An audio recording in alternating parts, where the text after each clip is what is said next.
Hi friend, I will show you the TY200, the operating.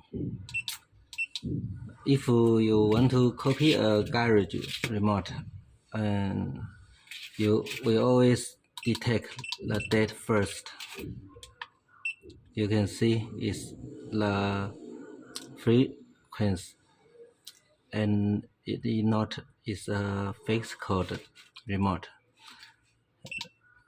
We can clone it easily. Choose here and enter the date one by one as the note.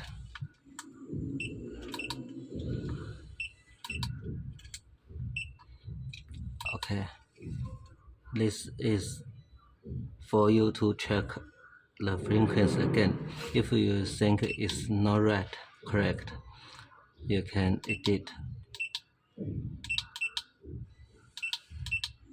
Yes, press here, and now you need to connect to the remote. This is a cable we can plug here. Most of remote we easily to plug here and then enter right is okay. Then some of the remote is this kind of.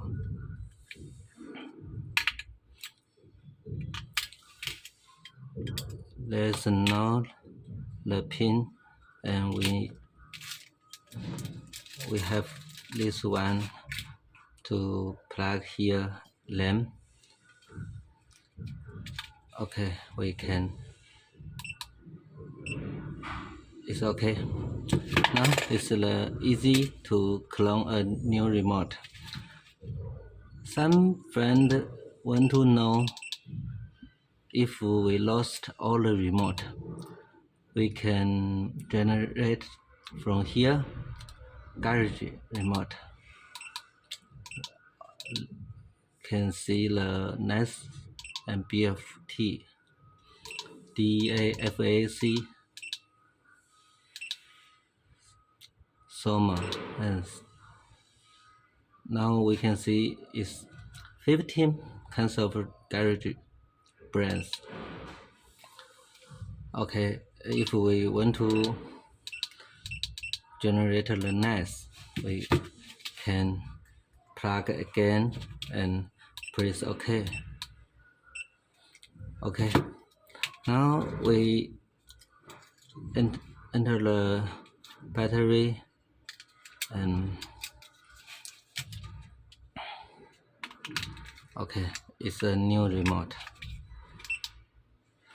You can go to the customer's receiver, program it. Okay, that's all. Thank you.